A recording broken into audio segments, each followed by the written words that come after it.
বিশালগড় থানাধীন চন্দ্রমোহন চৌধুরী পাড়া অঙ্গনওয়াড়ি কেন্দ্রে চোরের দল হানা দিয়ে নিয়ে যায় শিশুদের খাদ্য সামগ্রী সহ বাসনপত্র। বৃহস্পতিবার দুপুরে বিষয়টি জানতে পেরে ঘটনাস্থলে ছুটে যায় বিশ্রামগঞ্জ থানার পুলিশ। পুলিশ লিখিত অভিযোগের ভিত্তিতে তদন্ত শুরু করে।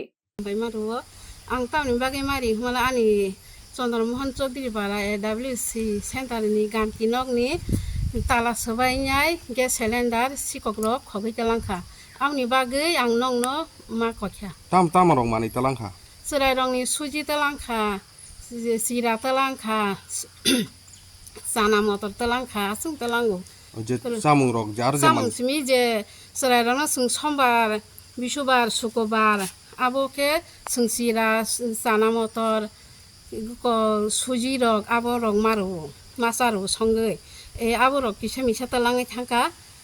নেশার টাকার যোগান দেওয়ার জন্য নেশাসক্ত যুবকরা এই ধরনের চুরিকাণ্ড সংঘটিত করতে পারে বলে ধারণা পুলিশের। তবে গোটা ঘটনায় এলাকা জুড়ে থমথমে পরিবেশ সৃষ্টি হয়েছে। Bureau report, news now.